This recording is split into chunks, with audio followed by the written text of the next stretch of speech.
சரி, இப்போ போன வகுப்புல நாம ஒரு அறிமுகம் பார்த்தோம். இந்த பகவத்கீதைங்கிறது என்ன, ஏன் இது நமக்கு தேவை, இதனால நமக்கு கிடைக்கக்கூடிய பலன் என்ன, மனிதர்களிடத்தில் இருக்கக்கூடிய பலம் என்ன, அந்த பலமே எப்படி அவனுக்கு பலவீனமாக மாறி பிரச்சனைகள் வருகிறது அப்படிங்கிறது எல்லாமே பார்த்தோம். அடிப்படையாக நாம் புரிஞ்சிக்க வேண்டியது என்ன அப்படின்னு பார்த்தீங்கன்னா, மனிதனுடைய வாழ்க்கை ஆகப்பட்டது இன்பம் துன்பம் இரண்டுமே கலந்து இருக்கக்கூடிய ஒரு வாழ்க்கை தான். மனித பிறவி என்றாலே பாவ புண்ணியத்தினுடைய சமமான ஒரு பங்களிப்போடு பிறக்கின்ற பிறவிதான் மனித பிறவி. தேவ பிறவிகள் புண்ணியம் ரொம்ப அதிகமாக இருக்கும். தேவ பிறவிகளுக்கு அவளுடைய புண்ணியம் ரொம்ப ரொம்ப ரொம்ப அதிகமா இருக்கும். அப்படி இருக்கிறவ தேவ பிறவியா பிறப்பா. பாவம் அதிகமா இருக்கிறவா மற்ற விலங்குகளாகவும் தாவரங்களாகவும் இன்னும் பல உயிரினங்களாகவும் பிறப்பார்கள். மனித பிரிவு எடுத்துட்டோம் அப்படின்னாலே பாவ புண்ணியம்ங்கிறது கிட்டத்தட்ட ஒரு 50-50 ரேஞ்ச். இந்த கணக்கெல்லாம் எப்படி வந்ததுன்னு கேட்காதீங்க. ஏன்னா நம்ம வாழ்க்கையை நம்ம கொஞ்சம் கவனிச்சு பார்த்தோம் அப்படின்னா நமக்கு அது நிறைய சந்தோஷமான விஷயங்களும் இருக்கிறது, சங்கடத்தை தரக்கூடிய விஷயங்களுமே இருக்கிறது. ஆனால் இன்னொன்று நான் உங்கள்கிட்ட சொன்னேன், மனித பிறவியில் மட்டுமே தான் இந்த அற்புதமான ஞானத்தை பெற்று மிக உயர்ந்த நிலையான மோட்சத்தை அடைய முடியும். இது மனித பிறவியில் இருக்கக்கூடிய ஒரு அற்புதமான ஒரு இறைவனுடைய அருள். வேற எந்த பிறவிக்குமே இது கிடையாது. அப்படி இருக்கும் பொழுது நம்ம கொஞ்சம் யோசிச்சுக்கலாம் நம்மளுடைய பிறப்பு எப்படின்ட்டு. அப்படி இருக்கின்ற பொழுது இன்பங்கள் துன்பங்கள் மாறி மாறி வருகின்ற பொழுது நாம் அதிகமாக சிந்திக்கக்கூடியது, ரொம்ப ஃபோக்கஸ் பண்ணக்கூடியது எங்கேன்னு பார்த்தோம் அப்படின்னா துன்பத்தில் தான். அதை தான் நம்ம அதிகமாக நினைக்கிறோம், அதுதான் நம்ம மீண்டும் மீண்டும் பார்க்கிறோம், அதில் தான் நம்ம துவண்டு போகிறோம். அது துவண்டு போன உடனே என்ன ஆகுதுன்னு பார்த்தோம்னா, இருக்கக்கூடிய எனர்ஜி ட்ரெயின் ஆன உடனே அதுலேருந்து ரிகவர் ஆகி மறுபடியும் நம்ம பழைய லெவலுக்கு வரணும் அப்படின்றப்போ நம்மளுடைய வாழ்நாளும் அதில் வீணாக போகிறது. ஒரு ஜுரம் வருது அப்படின்னா அந்த ஜுரம் வரும்பொழுது இருக்கக்கூடிய டெம்பரேச்சர்னால உடம்பு துவண்டு போயிடுறது. ஜுரம் போன அப்புறமும் பார்த்தீங்கன்னா ஒரு வாரம் 10 நாள் அவளுடைய உடம்புடைய நிலைமை பொறுத்து அவள் மீண்டும் அந்த பழைய நிலைமைக்கு வரத்துக்கு தேவைப்படுறது. அப்படின்றப்போ அந்த 10 நாளோ 20 நாளோ வாட் எவர் த டைம் அவளுடைய வாழ்நாளில் அது வீணாக போகிறது. இப்போ அர்ஜுனனை பற்றி நாம் பார்த்தோம், பலன்களை பார்த்தோம். அதெல்லாம் நான் இப்போ திருப்பி சொல்லலை. பலனை மட்டும் ஒரு வாட்டி சொல்லிடுறேன். அதுக்கப்புறம் நாம பகவத்கீதையோட அந்த முதல் அத்தியாயத்திலிருந்து பார்க்க ஆரம்பித்து விடுவோம்.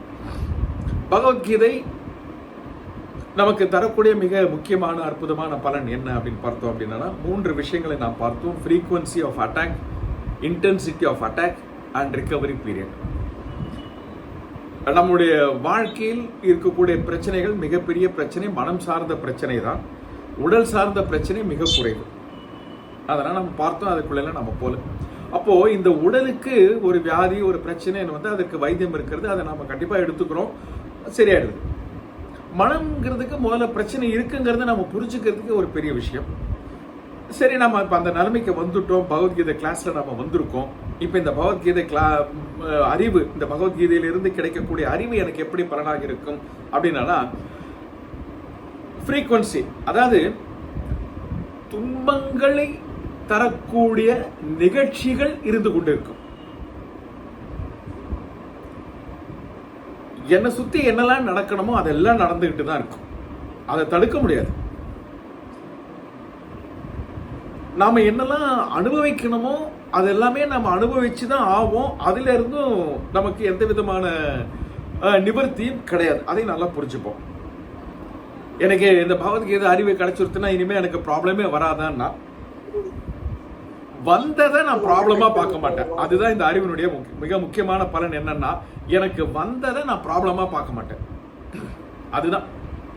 இப்போ சின்ன சின்ன விஷயத்தையே நம்ம பெருசா ப்ராப்ளமா பார்க்கறதுனால தான் நமக்கு சங்கடங்களும் கஷ்டங்களும் வருது. நான் அதை அப்படியே விட்டுட்டேன்னு வச்சுக்கோங்களேன். இன்னும் இதெல்லாம் நம்ம கொஞ்சம் கூட டீப்பா பார்க்க போறோம் 2வது அத்தியாயத்துக்குள்ள போகும்பொழுது. அப்பொழுது இதை பத்தி நான் இன்னும் உங்களுக்கு விளக்கமா சொல்றேன். இப்போ என்னன்னா, அந்த ஃப்ரீக்வன்சி ஆஃப் அட்டாக் குறைய ஆரம்பிச்சிடும். அதாவது நான் நேற்று சொன்ன மாதிரி, நேற்று கிளாஸ்ல சொன்ன மாதிரி, ஒரு 10 நாளைக்கு நீங்க நடக்கக்கூடிய பலவிதமான விஷயங்களுக்கு நீங்க பாதிக்கப்படுறீங்க அப்படின்றப்போ இந்த அறிவு நமக்கு வர வர என்ன ஆகும்னா, அந்த 10 8 ஆகி 8 6 ஆகி 6 அப்படி போய் அப்புறம் ஒரு காலகட்டத்தில் நமக்கு அந்த நிலை அடைகின்ற பொழுது அந்த தாக்கமே நமக்கு இருக்காது. அந்த ஃப்ரீக்வன்சி இல்லாமலே போய்ட்டு 0 ஆயிடும். இன்டென்சிட்டியும் அதே மாதிரி குறைய ஆரம்பிச்சிடும். ஒரு நிகழ்வு நிகழ்ந்து விட்டது, அதனால் நான் பாதிக்கப்பட்டேன். அந்த பாதிப்பு என்னை எந்த அளவுக்கு தாக்கும்? இப்ப அர்ஜுனனை நம்ம பார்க்க போறோம். அப்போ ஒரு நிகழ்ச்சி என்னை எந்த அளவுக்கு பாதிக்கிறது, அதுல இருந்து நான் எப்படி வெளியில வருது? அப்போ அந்த இன்டென்சிட்டி குறைய ஆரம்பிக்கும்.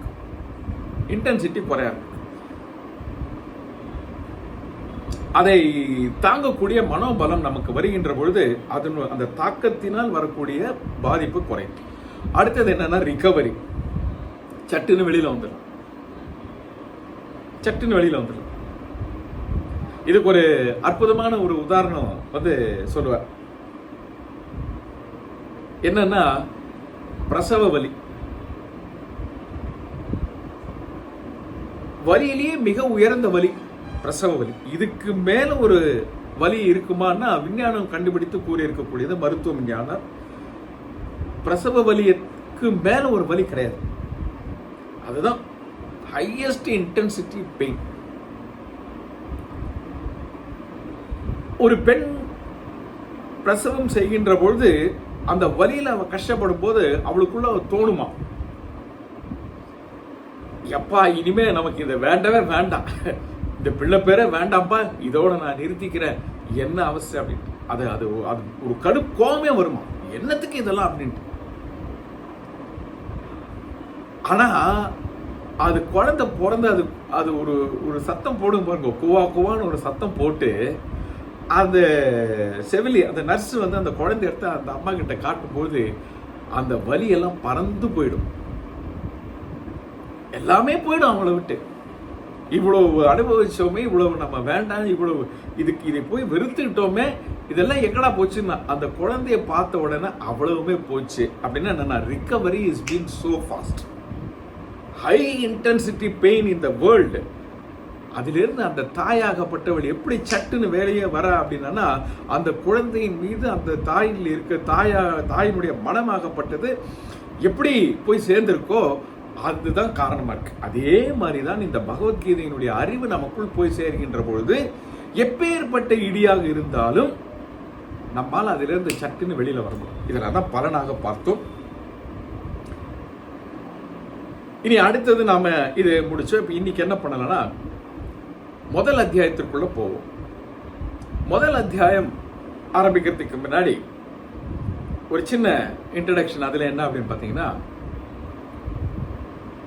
இந்த மகாபாரத யுத்தம் நடக்கின்ற பொழுது நடக்க வேண்டும், நடந்துதான் ஆகும்ன்ற ஒரு நிலை வந்த பிறகு என்ன ஆகுறதுன்னு பார்த்தீங்கன்னா,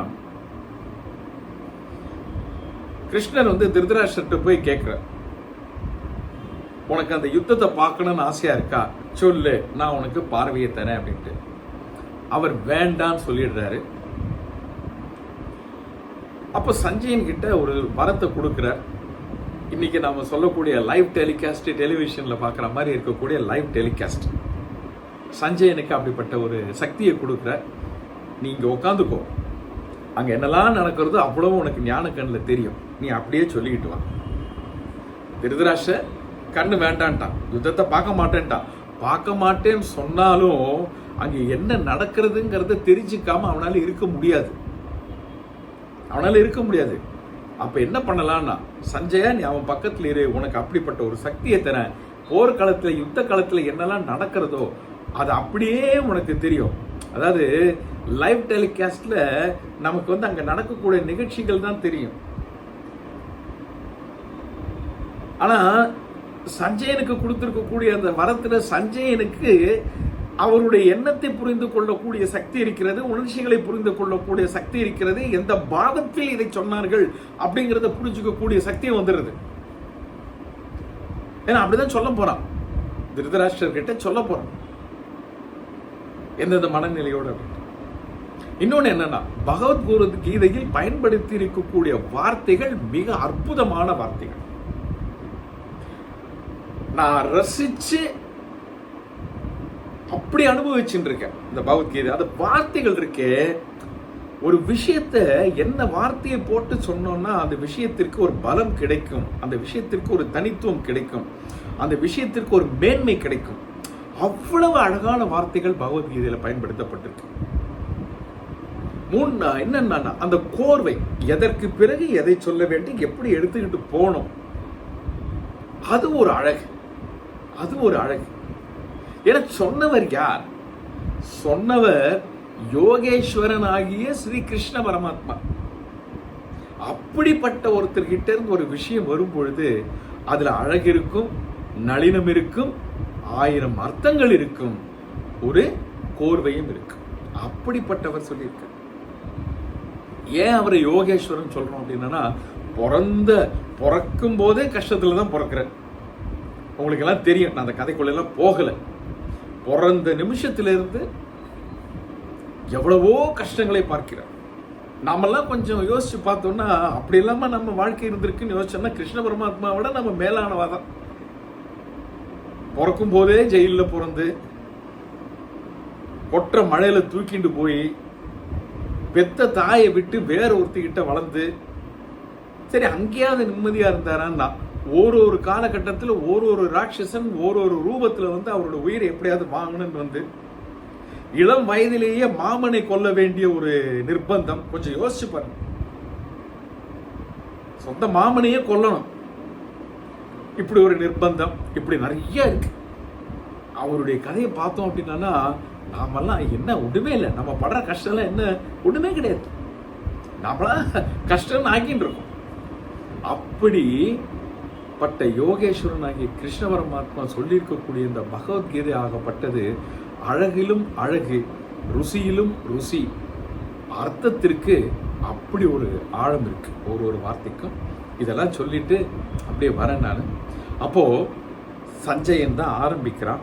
சஞ்சயன் கிட்ட இது வந்து முதல் அத்தியாயம்ங்கிறது அர்ஜுன விஷாத காண்டம் அல்லது அர்ஜுன விஷாத யோகம்.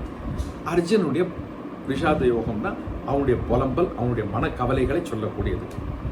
முதல் கொஞ்சம் பகுதி பார்த்தீங்கன்னா 1லிருந்து 20 ஸ்லோகம் வரைக்கும் அந்த போர்க்களத்தில் இருக்கக்கூடிய எல்லாத்தையுமே சொல்றேன். 47 ஸ்லோகங்கள் இருக்கக்கூடியது இந்த முதல் அத்தியாயம். 47 ஸ்லோகத்தையும் நம்ம தனித்தனியாக பார்க்க போறது இல்லை. ஏன்னா முதல் அத்தியாயத்தில் இருக்கக்கூடிய சில விஷயங்களை நாம் பார்த்துவிட்டு 2வது அத்தியாயத்திலிருந்து தான் பகவத்கீதையோட உண்மையான ஒரு இது ஆரம்பிக்கிறது. அப்போ திருதராஷ்டிரர் வந்து கேட்கிறான். அதை நான் சொன்னேன்னு, பகவத்கீதையில வார்த்தைகள் பயன்படுத்தி இருக்கக்கூடிய வார்த்தைகள் அவ்வளவு அற்புதமானதுன்றது அதற்கு முதல் ஸ்லோகத்துல வரக்கூடியது அப்படி இருக்கும். என்ன கேட்கிறார் திருதராஷ்டிரன் சஞ்சயன் கிட்ட அப்படின்னா, இந்த யுத்த காலத்தில் இருக்கக்கூடிய நம்மவர் என்னுடைய மக்களும் பாண்டவர்களும் எப்படி இருக்கிறார்கள் அதை சொல்லு அப்படின்னா. பாருங்க அந்த வார்த்தை, இது ரொம்ப ஸ்பெசிபிக்கா பகவத்கீதையில சொல்லியிருக்கு. என்னுடைய மக்கள் கௌரவர்கள், அவன் மட்டும் குறிப்பிடுறார். என்னுடைய பிள்ளைகள், என்னுடைய மக்கள், அவர்களும் பாண்டவர்களும் எப்படி இருக்கிறார்கள். அப்போ அந்த இடத்துல திருதராஷ்டிரனுடைய மனநிலை அவ்வளவு அழகா சொல்றாரு. அப்பனுக்கு தப்பாம புள்ள பிறந்திருக்கு, வேற ஒண்ணும் இல்லை. ஏன்னா பெரியப்பா தானே பாண்டவர்களுக்கு. திருதராஷ்டிரர் யாரு? பெரியப்பா தானே. பெரியப்பா அவருடைய தம்பி பிள்ளைகள் தன்னுடைய பிள்ளைகள் தானே. அப்படி பார்க்க முடியல. ஏன்னா அவனுடைய மனம் அப்படிப்பட்ட ஒரு மனமாக இருக்கிறது, சுயநலம் நிறைந்த மனமாக இருக்கிறது. அதே புத்தி தான் துரியோதனனுக்கு, சுயநலம். துரியோதனனுக்கே தெரியுது. துரியோதனனே சொல்லுவான், ஒரு சில மகாபாரதத்துல போனோம் அப்படின்னா நமக்கு தெரியும். துரியோதனனே சொல்லுவான், எனக்கு தெரியறது என்கிட்ட இப்படி ஒரு புத்தி இருக்குன்ட்டு, ஆனா என்ன பண்றது, என்னால் அதை தாண்டி வர முடியல, நான் இப்படிதான் இருப்பேன். அந்த ஒரு சுயநல புத்தி ஒரு குடும்பத்தில் இதெல்லாம் அப்படியே எடுத்துக்கணும். நம்ம பகவத்கீதை பார்க்கும் பொழுது அதில் இருக்கக்கூடிய ஒரு விஷயங்களையும் எப்படி புரிந்து கொள்ள வேண்டும்னா, ஒரு பெற்றோர்கள் எப்படி இருக்க வேண்டும் பிள்ளைகள் சிறப்பாக இருப்பதற்கு. தாயை போல நூலை போல சேலை, தாயை போல பிள்ளை, பெற்றோர்கள் செய்த பாவம் பிள்ளைகளை விடாது, இப்படி எல்லாம் அழகா சொல்லி வச்சிருக்காங்க. எதுக்கு இதெல்லாம் சொல்லி வச்சிருக்காங்கன்னா இதெல்லாம் புரிஞ்சுக்கிட்டு நடந்துக்கணும். திருதராஷ்டிரனுக்கு கண்ணு தெரியாது, காந்தாரிக்கோ கண்ணு தெரியும். அவளாவது கண்ணை திறந்துன்னு இருக்கலாம் இல்லையா? அவளும் என்ன பண்ணிட்டா, உங்களுக்கு கண்ணு தெரியலன்னா எனக்கும் தெரிய வேண்டாம், நீங்க பார்க்காத உலகத்தை நானும் பார்க்க விரும்பல அப்படின்னு சொல்லிட்டு அவளும் கண்ணை பண்ணு. இரண்டு பெற்றோர்களும் இப்படி கண்மூடித்தனமாக இருக்கக்கூடியவர்களாக இருந்தால் அவர்களுக்கு பிறந்த பிள்ளைகள் எப்படி இருக்கும் என்பதற்கு அற்புதமான எடுத்துக்காட்டு மகாபாரதத்தில் வரக்கூடிய கௌரவர்கள், திருதராஷ்டிர பிள்ளைகள். ஒரு குடும்பத்துல தாய் தந்தை இருவருக்கு மிக அற்புதமான ஒரு ஒரு ஒரு பொறுப்புகள் இருக்கு. ஒரு ஒரு குழந்தையை பெத்துட்டோம் அப்படின்னா அந்த குழந்தைங்கிறது ஒரு சமுதாயம். என் குழந்தைங்கிறது அடுத்தது, இந்த குழந்தை சமுதாயம். ஏன்னா இது வளர்ந்து இந்த சமுதாயத்துல போய் இது ஒரு தாக்கத்தை உருவாக்க போறது. அப்போ அந்த பெற்றோர்கள் எப்படி இருக்க வேண்டும், எப்படி இருந்தால் அந்த குழந்தைகளை சமுதாயத்திற்கு நலன் செய்யக்கூடிய ஒரு பிள்ளைகளாக மாற்றி அமைத்து தர முடியும். அப்போ இந்த இடத்துல பாத்தீங்கன்னா இந்த characterization of Dhritarashtra and Gandhari பார்த்தோம்னா அற்புதமா நம்ம அதுல இருந்து புரிஞ்சுக்க வேண்டியது என்னன்னா, இப்படி ரெண்டு பேருமே கண்ணு தெரியாதவங்கன்னு அர்த்தம். ரெண்டு பேருமே அறிவில்லாதவர்களாக இருந்தால், நான் சொல்றது ABCD அறிவோ 1 2 3 மேத்தமேட்டிக்ஸ் அறிவோ பேசவே இல்லை. அந்த அறிவுக்கே நான் வரல. நான் சொல்லக்கூடிய அறிவாகப்பட்டது வாழ்க்கையினுடைய நிதர்சனங்களை புரிந்து கொண்டு எப்படி வாழ வேண்டும், எதை செய்ய வேண்டும், எதை செய்யக்கூடாது, தர்மம் என்றால் என்ன, அதர்மம் என்றால் என்ன, யம நியமா இதெல்லாத்தையும் புரிஞ்சுட்டு வாழக்கூடிய வாழ்க்கை. இந்த அறிவில்லாமல் தாயும் தந்தையும் இருந்தார்கள் என்றால் பிள்ளை எப்படி இருக்கும்? துரியோதனன் அற்புதமான எடுத்துக்காட்டு. அப்போ அவர் கேட்கிறாரு, என்னுடையவர்களும் பாண்டவர்களும் என்ன செய்கின்றார்? அப்ப அந்த என்னுடையவர்கள்ங்கிற வார்த்தை வருகின்ற பொழுதே அங்க அந்த சுயநலம்ங்கிறது எப்படிங்கிறது நல்லா புரியுது. அப்புறம் சஞ்சயன் சொல்ல ஆரம்பிக்கிறான். துரியோதனன் அவனுடைய பீஷ்மர் கிட்ட துரோணாச்சாரியர்கிட்ட பேசுறான். அப்படின்றப்போ அவர் என்ன சொல்றான் துரியோதனன் அப்படின்றப்போ, துரியோதனன் பாண்டவருடைய படையை மிகவும் உயர்த்தி பேசுகிறான். அங்கு அர்ஜுனன் இருக்கிறான், பலம் சார்ந்த பீமன் இருக்கின்றான், எல்லாவற்றுக்கும் மிக தலைவனாக அற்புதமாக இருக்கக்கூடிய அவருடைய அண்ணனாகி இருக்கக்கூடியவர் இருக்கிற, இப்படி எல்லாரையுமே சொல்ற, யுதிஷ்டிர பத்தி சொல்லி எல்லாமே சொல்ற. அவருடைய படை அந்த படையை பத்தின வர்ணனை மகாபாரதத்தில் தனியா இருக்கு. அற்புதமான வர்ணனை, அற்புதமான வர்ணனை. அதை சொல்லும்போது உண்மையிலேயே எண்ணிக்கையில பார்த்தீங்கன்னா கௌரவர்களுடைய படை எண்ணிக்கை அதிகமாக இருக்கு பாண்டவருடைய படை எண்ணிக்கையை விட. ஆனாலும் துரியோதனனுக்கு அந்த இடத்துல என்ன எண்ணம்னா, நம் படைகளை விட அவர்கள் சிறந்தவர்களாக எனக்கு தெரிகிறார்கள். இதெல்லாம் சொல்லுவான் மகாபாரத இது பகவத்கீதையில ஆரம்பத்தில் இதெல்லாம் வரும். சஞ்சயன் அப்படி சொல்லிட்டு இருக்கான் திருதராஷ்டிரன்.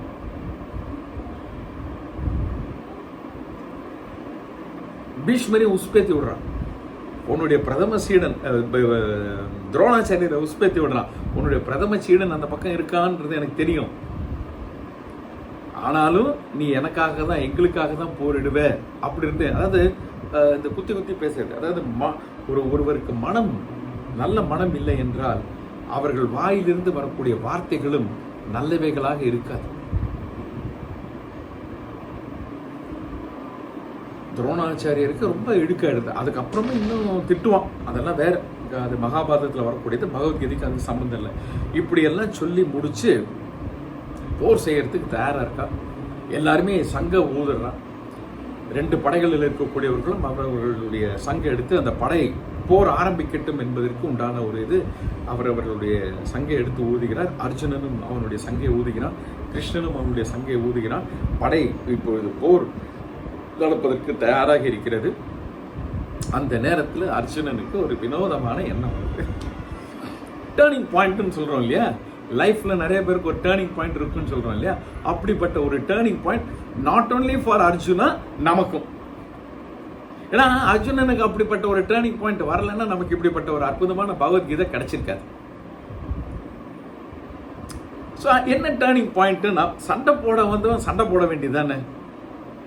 ஆனா அவனுக்கு ஒரு திமிரு, ஒரு பயங்கர திமிரு. ஏன்னா அவன் வெறியோட இருக்கான், இந்த யுத்தம் வரணும், கௌரவர்களை ஒழிக்க வேண்டும், எனக்கு நியாயமாக கிடைக்க வேண்டிய நாட்டை தரவில்லை, பாஞ்சாலியை அவமானப்படுத்திட்டா, எவ்வளவோ நடந்து போச்சு.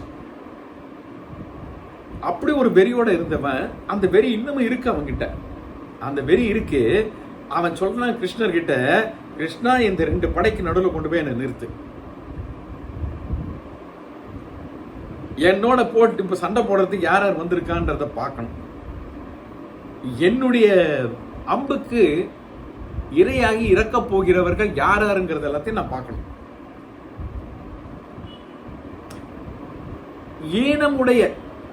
ஈனமான துரியோதனை காப்பாற்றுவதற்காக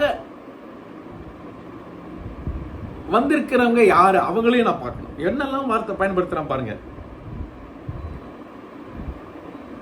என்னோட சண்டை போடுறதுக்கு யார் யார் இருக்கான்றதை பார்க்கணும், என்னோட சண்டை போட்டு என்னுடைய அம்புக்கு இரையாகி போகிறவர்கள் யார் யார் இருக்கிறார்கள் அவரையும் பார்க்க வேண்டும். இந்த கேடுகட்ட துரியோதனனுக்கு சப்போர்ட் பண்ணிக்கிட்டு நிறைய பேர் வந்திருக்காங்களே அவங்கள பார்க்கணும். எப்படி பேசுறேன் பாருங்க அர்ஜுன். அப்ப எப்படிப்பட்ட ஒரு மனநிலையோடு அர்ஜுனன் இருந்திருக்கிறான்றதுக்கு இதெல்லாமே ஒரு அற்புதமான விஷயம். சோ கிருஷ்ணா போய் நிறுத்து அப்படின்னா கிருஷ்ணன் பார்த்தாரு, உன்னை எங்க கொண்டு போய் நிறுத்தினா நான் நினைக்கிற காரியம் நடக்குமோ அங்க உன்னை கொண்டு போய் நிறுத்தினேன் அப்படின்னு சொல்லிட்டு கரெக்டா பீஷ்மர், துரோணாச்சாரியர் எல்லாரையுமே பார்க்கக்கூடிய இடத்துல கொண்டு போய் நிறுத்தினான். எல்லாரையும் பார்த்தா கிளம்பினவன் எப்படி கிளம்பினா, இப்ப நம்மலாம் நிறைய பண்றோம்ல, வெயிட்டை குறைக்கணும்னு சொல்லிட்டு சில பேர் ஆரம்பிப்பா. நாளையில இருந்து பாரு எப்படி வாக்கிங் தான், 5 மணிக்கு எழுந்து கடகடன் வாக்கிங் தான், உடனே போய் அன்னைக்கு ராத்திரியே ஷூவை வாங்குறது என்ன, அதை வாங்குறது என்ன, இந்த ஏற்பாடு என்ன, அந்த ஏற்பாடு என்ன, எல்லாத்தையும் பண்ணி காலையில் 5 மணிக்கு. இதுல ஃப்ரெண்ட்ஸ் கிட்ட தான் கேட்டுப்பான், காலையில் 5 மணிக்கு போனா ரோட்ல எப்படி இருக்கும், வெளிச்சம் இருக்கும், எல்லாம் இருக்குமா, டார்ச் எடுத்துட்டோம், எல்லாம் ப்ரிப்பரேஷன். 5 மணிக்கு 4:30 மணிக்கு அலாரத்தை வச்சிருப்பான், 5 மணிக்கு கிளம்பணும். அந்த 4:30 மணிக்கு அலாரம் அடிக்கும் போதே வந்துடும். இது 5 மணிக்கு எழுந்து கிளம்பும் போது 1 நாள் 2 நாள் அப்புறம் அப்படியே சலிப்பு வந்து பார்த்தோம்னா 1 வாரத்துக்குள்ள திருப்பி அந்த ஷூஸ் எல்லாமே ஒரு மூலையில கிடக்கும், நாம தூங்கிட்டு இருக்கோம். நிறைய பேர்ட்டு இந்த மாதிரி ஒரு ஆரம்ப சூரத்தனம் இருக்கு. அர்ஜுனன் கிட்ட அப்படிப்பட்ட ஒரு ஆரம்ப சூரத்தனம். போய் நிறுத்த கிருஷ்ணா, நான் போய் பார்க்கட்டும் அப்படின்னா போய் நிறுத்திட்டா கிருஷ்ணன். நீ என்ன சொல்ற நான் செய்யறேன், ஏன்னா நான் தேர் ஒட்டி தானே. இதுல ஒரு சூக்ஷ்மமான விஷயம் நிறைய பேர் கிண்டலாவும் சொல்லுவா, அர்ஜுனனை ஏன் கிருஷ்ணன் தேர்ந்தெடுத்தா, யாருக்கு வேணா தேர் ஓட்டிய போயிருக்கலாம்ல, ஏன் அர்ஜுனனுக்கு தேர் ஓட்டிய போவேன்ட்டு கிருஷ்ணர் தேர்ந்தெடுத்தாருன்னா பகவான் அது ஒரு சூக்ஷ்மமான ஒரு விஷயம் இருக்கு. அதுல என்னன்னா பகவானுக்கே தோணித்தான் அர்ஜுனனோட இருக்கிறது தான் எனக்கு சேஃப். பகவானுக்கே அப்படிப்பட்ட ஒரு எண்ணம் வந்திருக்கு, அர்ஜுனனோட இருக்கிறது தான் எனக்கு சேஃப் அப்படின்ட்டு. ஏன்னா 5 பேர்ல இவன் தான் சூப்பர் ஆளு சண்டை போடுறதுல. அப்ப இவனுக்கு தேரோட்டிய போயிட்டேன்னா அப்போ பகவானே என்ன நினைக்கிறாருன்னா, யார்கிட்ட போய் நான் ஒட்டிக்கலான்னா, எவன் என்னிடத்தில் உயர்ந்த பக்தனாக இருக்கிறானோ அவனிடத்தில் போய் ஒட்டி கொள்ளலாம். இதுதான் பகவானுடைய நினைப்பு. ஏன்னா ஆரம்பத்தில இருந்து அர்ஜுனனும் கண்ணனும் பார்த்தீங்கன்னா நண்பர்களை போல அப்படி பழகி வந்திருக்காங்க. அப்படி அந்த அர்ஜுனனுக்கு கண்ணனிடத்தில் அப்படிப்பட்ட ஒரு உயர்ந்த மதிப்பு, மரியாதை, நட்புணர்வு, பாசம். அப்போ கிருஷ்ணன் யோசிச்சேன், இந்த அளவுக்கு நீ எனக்கு இது பண்ணும்போது நான் உனக்கு திருப்பி பண்ணணும். அப்போ நாமளும் என்ன புரிஞ்சுக்கணும்னா, அப்படிப்பட்ட ஒரு உண்மையான பக்தியாகப்பட்டது நம்ம இடத்தில் இருக்கின்ற பொழுது பகவானே நம்மை தேடி வருவார். நாம் அவரிடத்தில் போக வேண்டிய அவசியம் கிடையாது. அந்த பக்தியெல்லாம் சொல்ல போறாரு பின்னாடி வரக்கூடிய அத்தியாயங்கள்ல. பக்தி யோகத்திற்குன்னு ஒரு தனியாக ஒரு அத்தியாயம் வச்சிருக்காரு, அதை சொல்லுவார். அதெல்லாம் நம்ம பார்ப்போம்.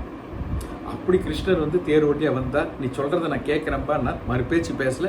தேரை கொண்டு போய் நிறுத்தினாரு. தேரை கொண்டு போய் நிறுத்தின உடனே எல்லாத்தையும் பார்த்துட்டு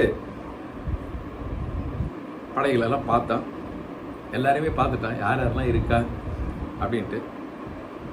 பார்த்துட்டே இருந்தவனுக்கு மனசுல ஒரு சஞ்சலம் வந்துடுது.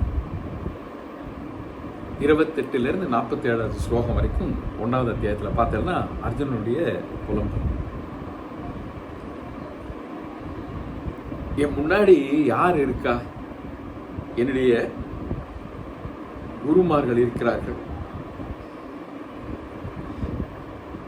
பிதாமகர், இவெல்லாம் என் வாயில எனக்கு முன்னாடி இருக்கா.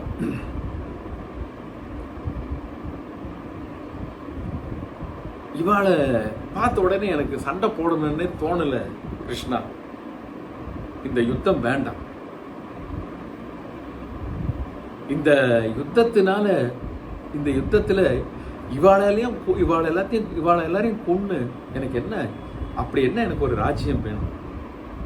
இதை இன்னமும் வேறு விதத்துல 2வது அத்தியாயத்துல ஒரு தனி ஸ்லோகத்துல சொல்லுவான் அர்ஜுனன். அதை நாம் அந்த இடத்துல ஆழமாக பார்ப்போம். இங்க மேலோட்டமா பார்த்துட்டு போயிடுவோம். எனக்கு இதெல்லாம் வேண்டாம். நான் நேற்று சொன்ன மாதிரி இளம் பெண்கள் விதவையாகி விடுவார்கள். அவளெல்லாம் நான் அடுத்த வம்சம் இல்லாமல் போயிடும். அந்த பாவம் எனக்கு ஒரு பெரிய பாவமாக மாறிவிடும். பிள்ளைகளை இழந்த பெற்றோர்கள் ஈமை சடங்குகள் செய்யாமல், அவர்களுக்கு வருடா வருடம் செய்யக்கூடிய திதி சிராதத்தை செய்ய முடியாமல் அவர்கள் அந்த பெற்றோர்கள் அவதிப்படுகின்ற பொழுது அந்த பாவம் என்னை சேரும்.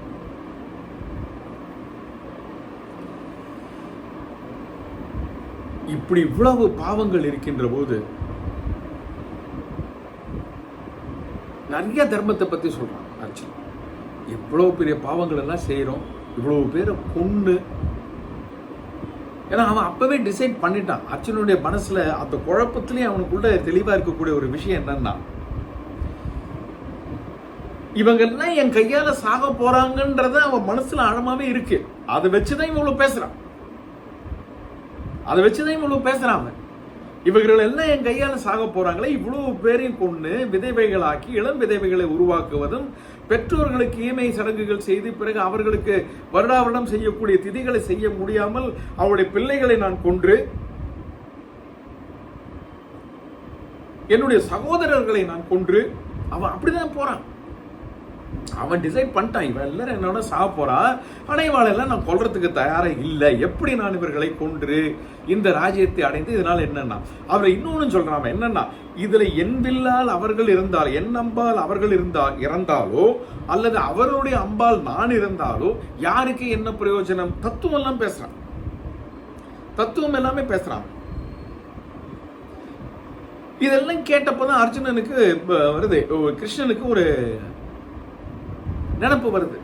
இவன் எங்க இருந்து இப்படி ஒரு வார்த்தையை பிடிச்சா? எங்கிட்ட இருந்து கிளம்பும் போது என்னத்தை சொல்லிட்டு கிளம்பினாம? யார் என் கையால போய் சாக போறாங்கன்றத நான் பார்க்கணும். அவர்கள் எல்லாம் எப்படி மடிய போறார்கள்? அந்த ஈனமான துரியோதனனுக்கு துணை புரிவதற்காக, அவனை சார்ந்து போர் புரிவதற்காக வந்திருக்கக்கூடிய அந்த வீரர்கள் யார் என்பதை நான் பார்க்க வேண்டும். இப்படி எல்லாம் சொன்னவன் இங்க இப்படி சொல்றானே.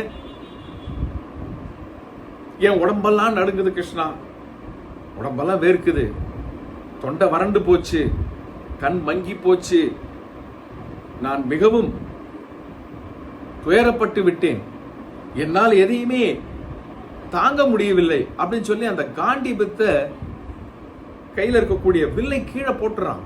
என்னால போர் செய்ய முடியாது கிருஷ்ணா, என் உடம்புல தெம்பு இல்லை, என் உடம்பு நடுக்குது, எனக்கு எதுவுமே சரியா தெரியல, தொண்டை வறண்டு போச்சு, இவங்களெல்லாம் எப்படி நான் கொல்ல முடியும்?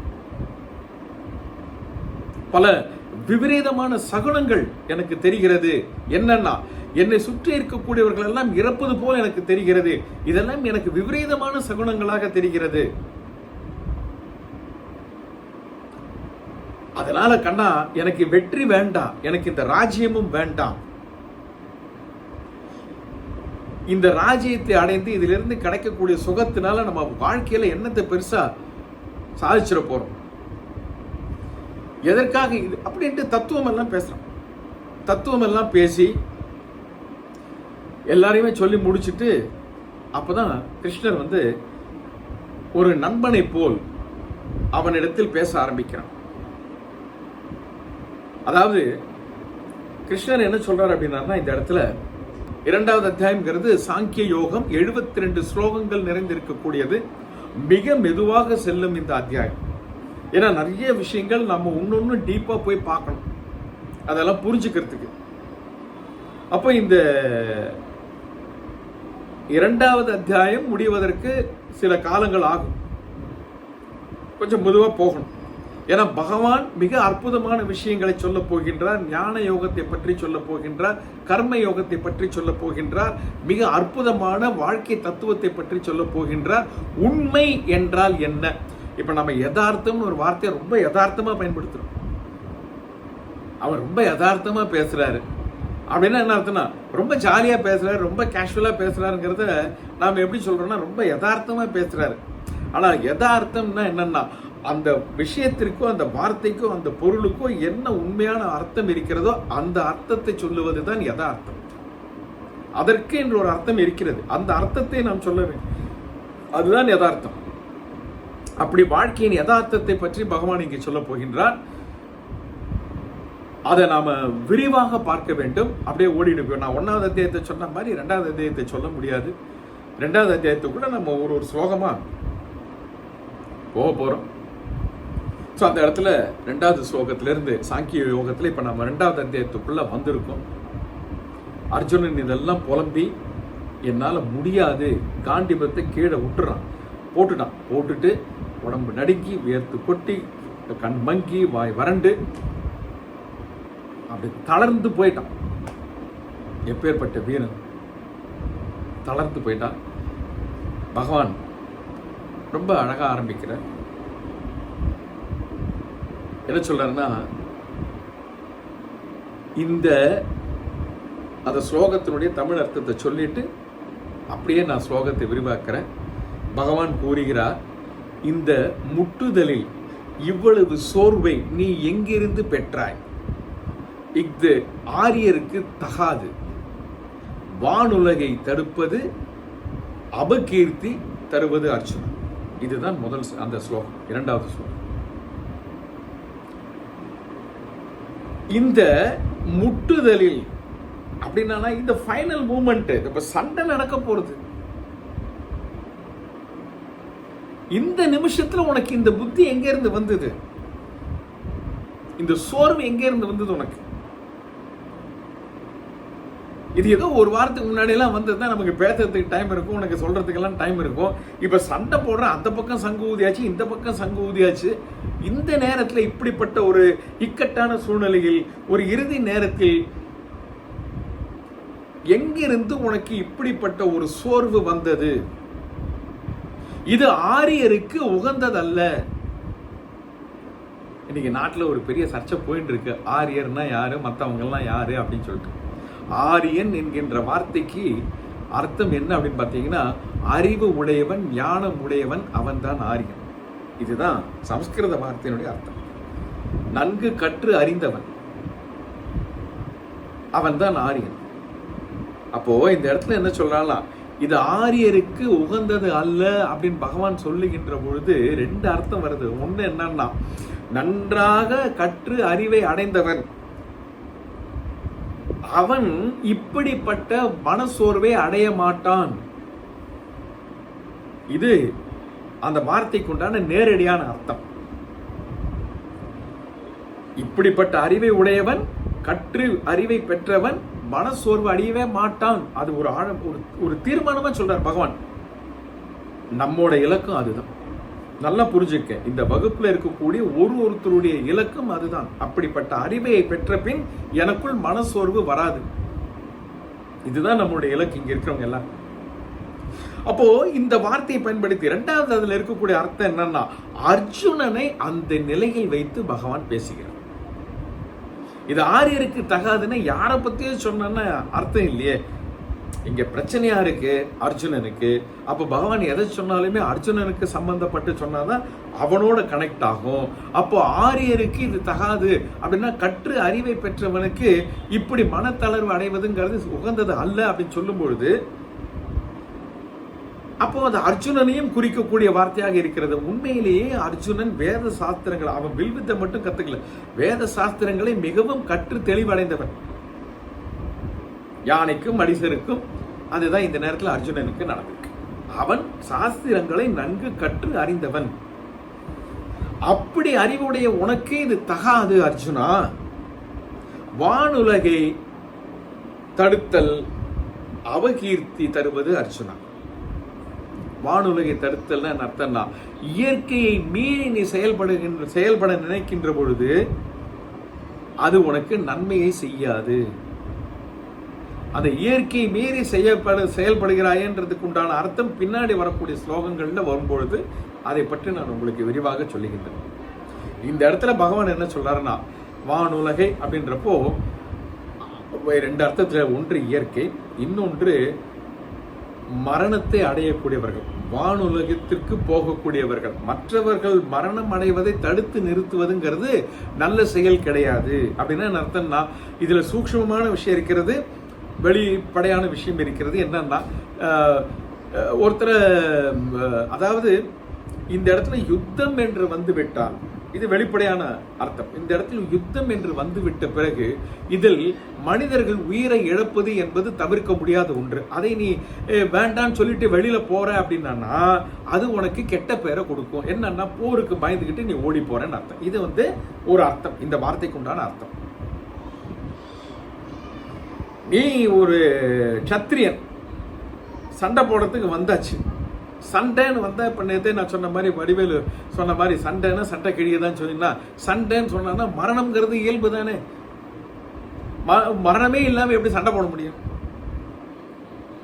யுத்தம் அப்படின்ற அப்போ அந்த இடத்தில் மரணம் நடக்காமல் நீ போக வேண்டும், அந்த மரணத்தை தடுக்க வேண்டும் என்று நீ நினைத்து செய்யக்கூடிய செயலாகப்பட்டது ஒரு வீரனாகிய உனக்கு அபகீர்த்தியை உருவாக்கும். அப்படின்னு அர்த்தம்னா மற்றவர்கள் உன்னை கேவலமாக பேசுவார்கள். இப்பொழுது பகவான் இன்னும் குருவாக மாறவில்லை, ஒரு உற்ற நண்பனாக இருந்து அவனுக்கு ஒரு அட்வைஸை கொடுக்கிறார். இன்னும் குருவாக மாறல, அது கொஞ்சம் டைம் ஆகும். உற்ற நண்பனாக இருந்து சொல்கிறார். அப்போ முதல்ல தர்மத்தை பத்தி எடுத்து சொல்ற, நெறிமுறையை சொல்கிறார். ஒரு ஒரு சத்திரியன் என்று சொல்கின்ற போது அவன் கடைபிடிக்க வேண்டிய நெறிமுறைகள் என்ன? யுத்தம் என்று வந்து விட்டால் அங்கு உயிரிழப்பிற்கு பயந்து நீ ஓடக்கூடாது. அப்படி ஓடினால் அது உனக்கு அபகீர்த்தியை உண்டாக்கும். அதே மாதிரி இன்னொன்னு என்ன சொல்றாரு, ஒரு சத்திரியனாகிய நீ இப்படிப்பட்ட தருணத்தில் மனத்தளர்வு அடைவதுங்கிறது சரியில்லைன்ற. அப்போ ஒரு சத்திரியனுக்கு உண்டான நெறிமுறை, அதை விட்டு நீ விலகி செல்கின்றாயே அர்ஜுனா அப்படி சொல்லிட்டு அந்த முதல்ல அந்த நெறிமுறையை எடுத்து சொல்கின்றார். அடுத்தது 3வது ஸ்லோகத்தில் என்ன சொல்கின்றார் அப்படின்னா, இன்னும் ரொம்ப ஆழமா சொல்றார், கொஞ்சம் இடிச்சு சொல்றார். பார்த்தா பேடித்தன்மை அடையாதே, இது 3வது ஸ்லோகம். இது உனக்கு பொருந்தாது. இழிந்த மனத்தளர்ச்சியை நீக்கி எழுந்து நில், பகைவோரை சுடுவோனே. நல்ல அழகான அடைமொழி. ஒருத்தருக்கு ஒருத்தர் நல்ல பேரெல்லாம் சொல்லிப்பா.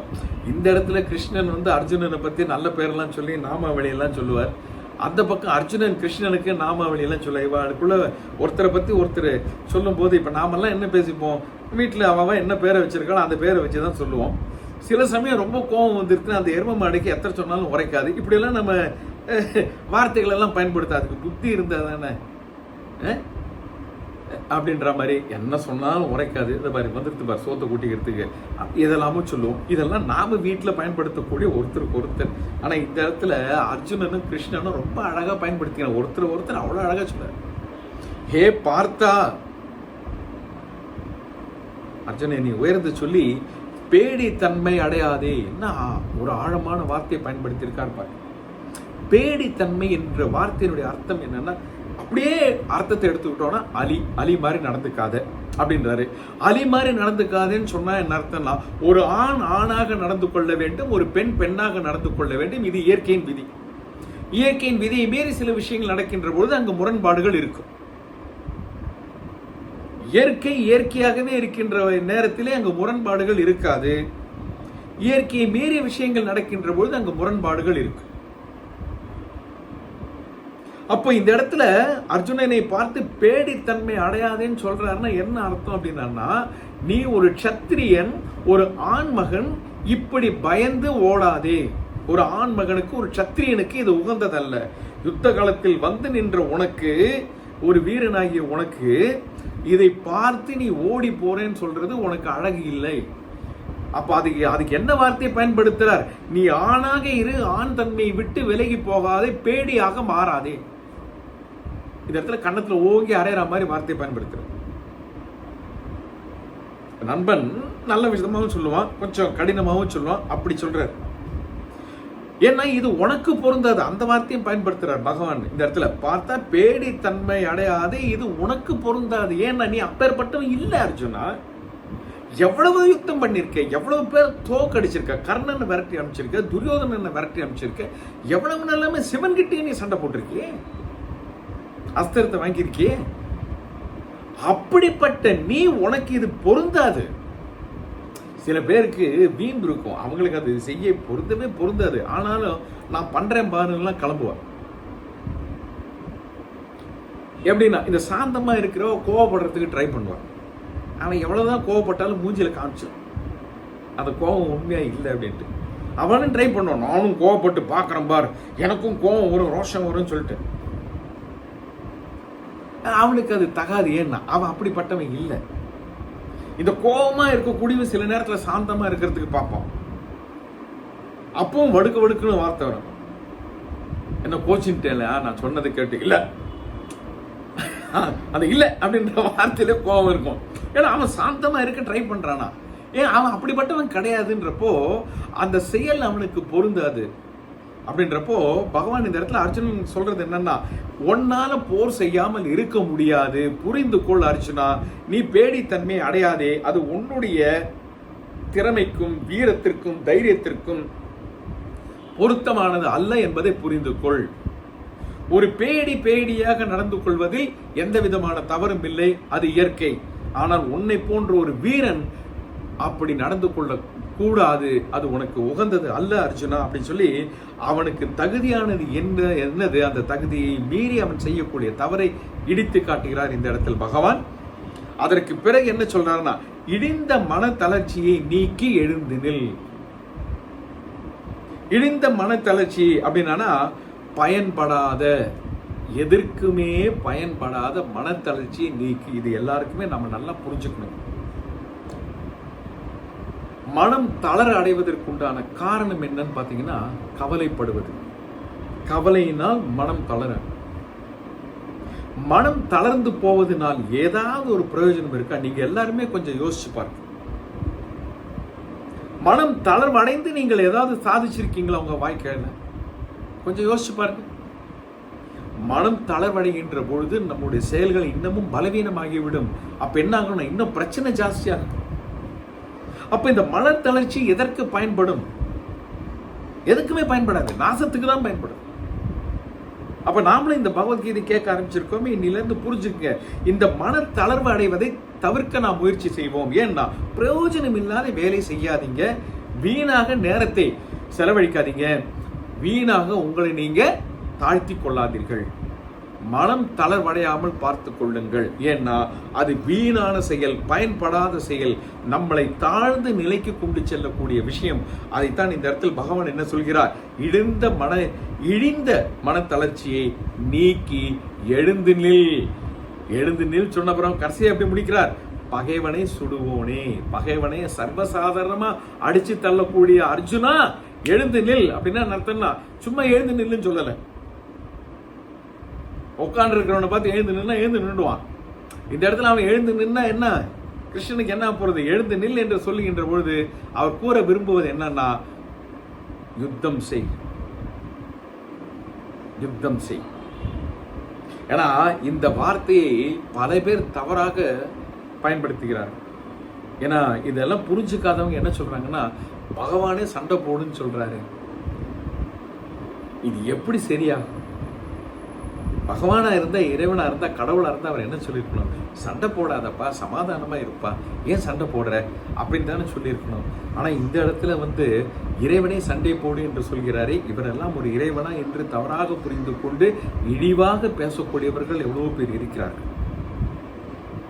ஒரு விளக்கம் இந்த இடத்துல, கிருஷ்ண பரமாத்மா தூதுவராக சென்று சண்டை வராமல் சமாதானமாக இதை முடிப்பதற்குண்டான எல்லா முயற்சிகளையும் அவர் செய்தார். ஒண்ணு செய்யாமல் இது சண்டை வரக்கூடாது, சமாதானமாக முடிய வேண்டும். வேணா யுத்தம் என்று வந்துவிட்டால் பலன் அடைவதை விட இழப்பு தான் அதிகமாக இருக்குன்றது அவருக்கு நல்லாவே தெரியும். அவர் சமாதானத்துக்கு போனா கூட அவருக்கு தெரியும். ஏன்னா அவர் முற்றும் அறிந்த ஞானி. இது எப்படி போகும், எங்க போய் முடியுன்றது அவருக்கு நல்லாவே தெரியும். ஆனாலும் பகவான் என்ன சொல்ல போறார் பகவத்கீதையில நம்ம இன்னொன்று என்ன புரிஞ்சுக்க போறோம்? முயற்சி முயற்சி முயற்சி. அந்த முயற்சியை பகவான் எடுத்தார். அவருக்கு தான் எல்லாம் தெரியுமே, ஒரே வார்த்தையில சொல்லியிருக்கலாம்ல. ஏன்னா யுதிஷ்டர் சொல்லுவான், கண்ணா ஒரு வாட்டி கூட போய் நீ தூது போய் பாரு, சமாதானமா முடிக்கலாம்னா முடிச்சிடலாமே, நீ போயேன் அப்படின்றப்போ பகவானுக்கு நல்லாவே தெரியும் இது எங்க போக போறது, எப்படி முடிய போறது, யாருக்கு என்ன நடக்க போறது என்றது எல்லாமே தெரிந்தும் அவர் தூது செல்கின்றார். உண்மையாகவே தூது செல்கின்றார். ஏதோ கடனேன்னு போகும், நமக்கு தான் எல்லாம் தெரியுமே. அப்புறம் என்ன, சில பசங்க போவாங்க எக்ஸாம் எழுதுறதுக்கு, என்னன்னா நாம தான் ஃபெயில் ஆகிடுவோம் தெரியுமில்ல நல்லா, அப்புறம் என்ன அப்படின்னு சொல்லிட்டு அங்கே போய் என்ன பண்ணுவான்னா, இவன் ஃபெயில் ஆகிடுவோமேன்ற மனநிலையோட போகும்போது முயற்சியே பண்ண மாட்டான். ஆனால் பகவான் அப்படி அல்ல, எனக்கு என்ன நடக்க போகிறது என்பது தெரியும், இருந்தாலும் நான் என் முயற்சியில் இருந்து விலக மாட்டேன், நான் முயற்சி செய்கிறேன் அப்படின்ட்டு ஆத்மார்த்தமாக உண்மையாக தூதுவராக சென்று போர் வராமல் இருப்பதற்குண்டான முயற்சியை செய்தவர் தான் கிருஷ்ண பரமாத்மா. அதே கிருஷ்ண பரமாத்மா தான் போர் என்று தீர்மானம் ஆன பிறகு அர்ஜுனன் பின்வாங்கும் பொழுது அவனை தூண்டிவிட்டு அவனை புரிய வைத்து யுத்தம் செய்ய வைத்து யுத்தத்தில் ஜெயிக்க வைத்தவரும் அந்த கிருஷ்ண பரமாத்மா தான். ஏன்னா சுதர்மம்னு ஒன்று இருக்கு. எந்த இடத்தில் எது சிறப்பானதோ எது சரியான வழியோ அதை பயன்படுத்த வேண்டும் என்பதுதான் நாம் இங்கு புரிந்து கொள்ள வேண்டும். சண்டைக்கு முன் நான் தூதுவராக சென்று சமாதானம் செய்ய முயற்சி செய்தேன். அது எப்பொழுது? சண்டைக்கு முன் நடக்கக்கூடிய விஷயம், அதை நான் செய்து விட்டேன். சண்டை என்று வந்த பிறகு சண்டையை போட்டுதான் ஆக வேண்டும், யுத்தம் செய்துதான் ஆக வேண்டும். அதுதான் அந்த சூழலில் உகந்த செயல்.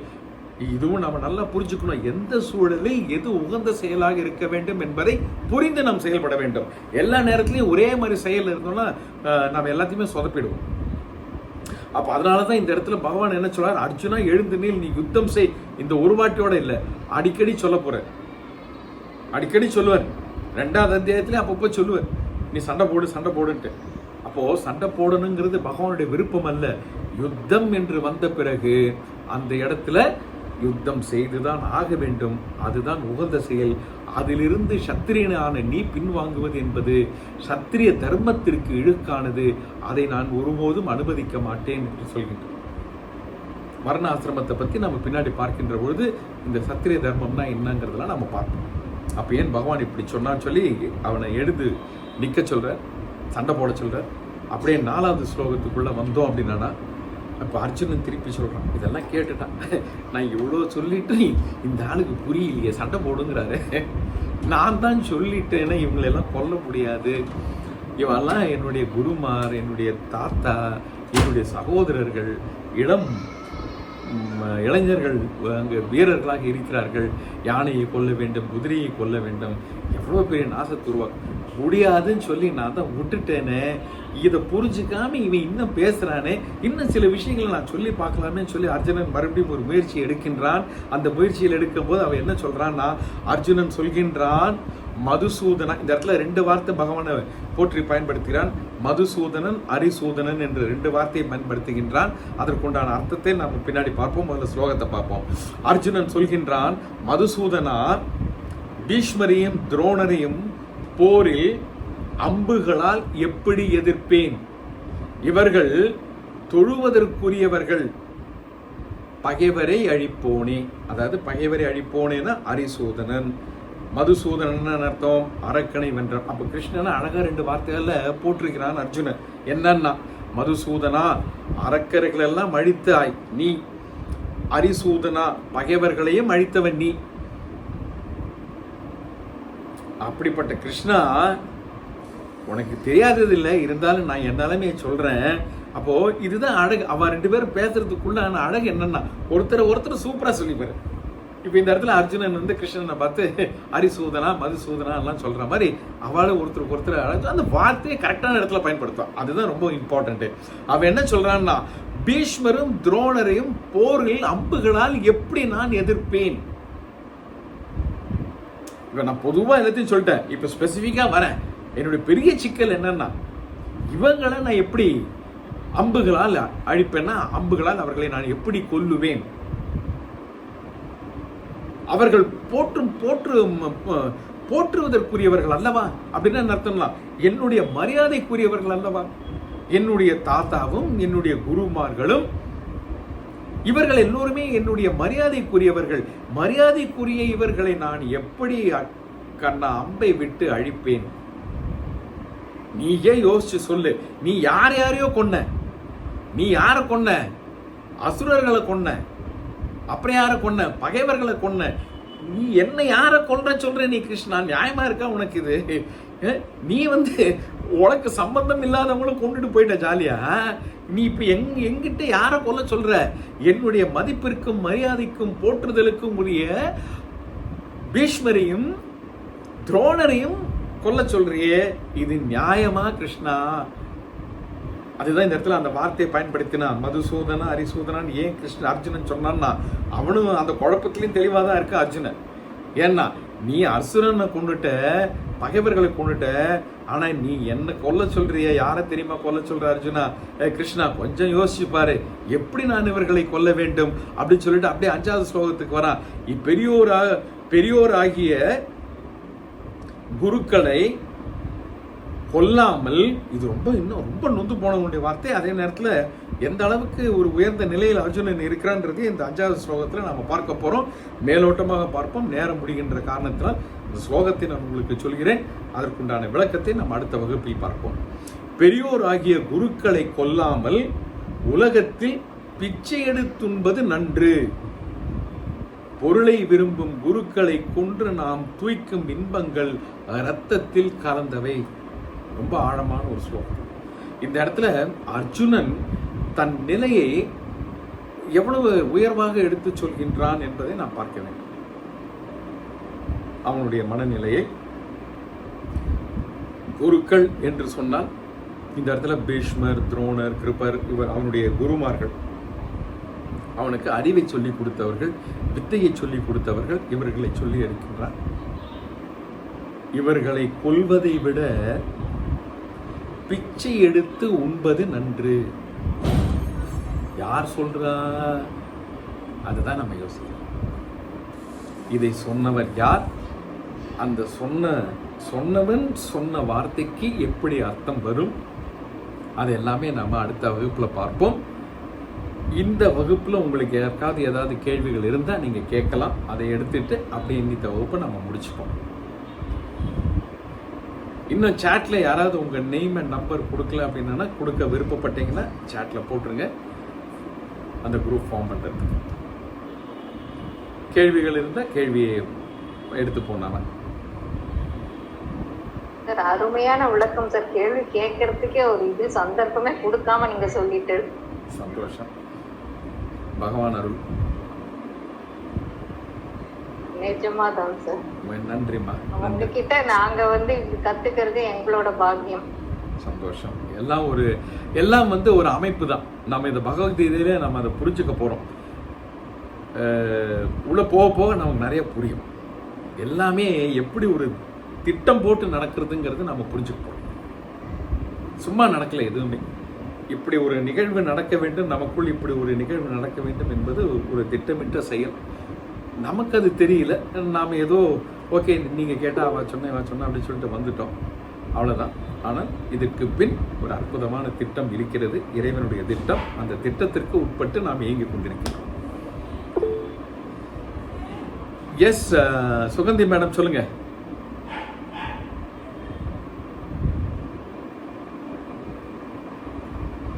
நீங்க ஏதோ சொல்லுங்க.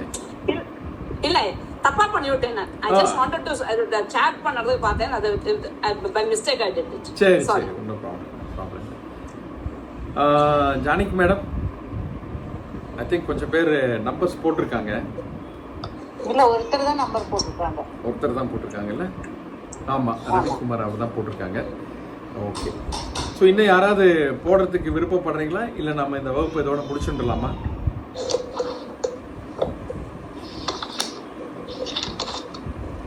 ஜானகி என்னோட போட்டுக்கோ. ஜானகி நீங்க இருக்க ஆல்ரெடி அந்த குரூப் இருக்கு, அதுல தான் ஆட் பண்ணலாம். இல்ல அந்த குரூப் தான் நம்ம ஏற்கனவே ஒரு குரூப் வச்சிருக்கோம் இல்லையா? ஆமா, அந்த குரூப்ல தான்.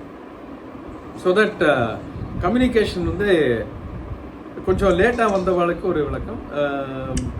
நம்ம இப்போ இந்த வாரம் நடக்கக்கூடிய வகுப்புக்கு உண்டான இந்த லிங்க் அனுப்புறது, அது வந்து ஒரு குரூப்பில் இருந்தேன்னா ஒரு மெசேஜோட முடிஞ்சு போயிடும். சில நேரத்தில் சிலருக்கு கிடைக்காம போகும். அதை தவிர்ப்பதற்கு தான் இந்த குரூப்பு. அதுக்கு அடுத்தது நான் இன்னொன்று என்ன சொன்னேன் அப்படின்னா, இந்த வகுப்பு முடிந்த பிறகு உங்களுக்கு ஏதாவது சந்தேகங்களோ எண்ணங்களோ வரலாம்.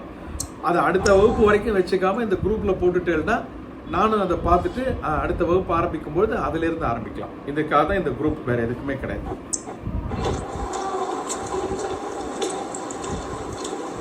சரி, அப்போ நம்ம இந்த வகுப்பை இதோட நிறுத்திப்போம். ஓம் பூர்ணமத பூர்ணமிதம் பூர்ணாத் பூர்ணமுதச்யதே பூர்ணஸ்ய பூர்ணமாதாய பூர்ணமேவாவசிஷ்யதே. ஓம் சாந்தி சாந்தி சாந்தி. இப்போ நம்ம அடுத்த புதன்கிழமை ஒரு 5-10 நிமிஷம் லேட் ஆகிறதுக்கு வாய்ப்பு இருக்கலாம். நான் அதை உங்களுக்கு அந்த நேரத்தில் பண்ணுறேன். பட் நம்ம அடுத்த புதன்கிழமை கிளாஸ் வச்சுப்போம். நன்றி.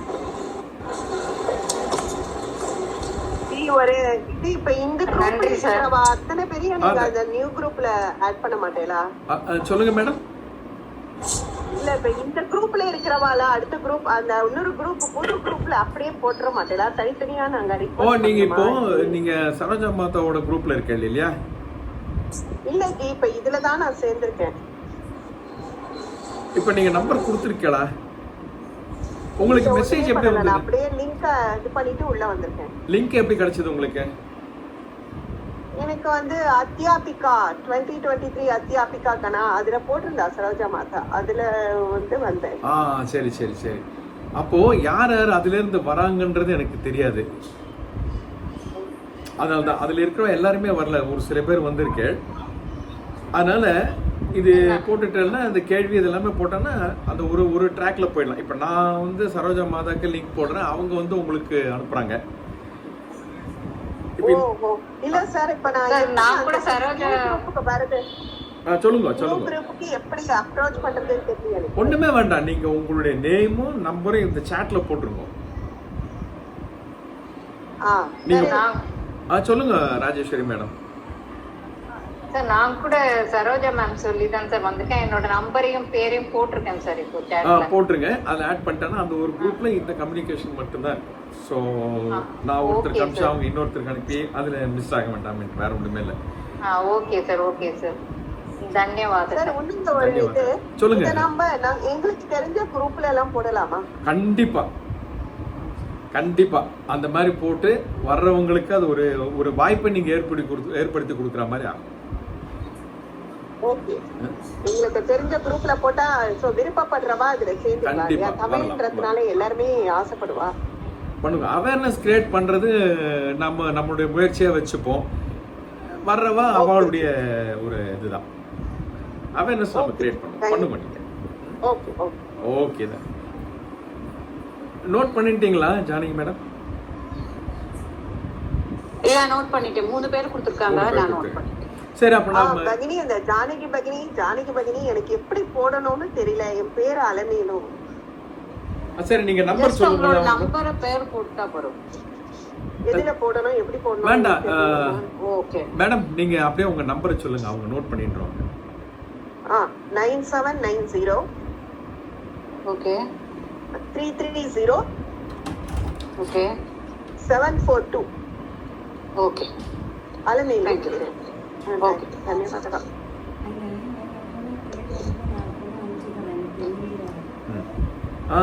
சொல்லுங்க சந்திரசேகர் சார்.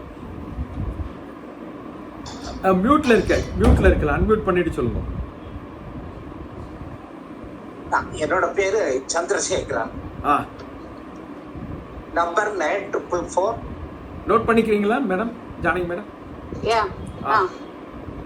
944497 1100.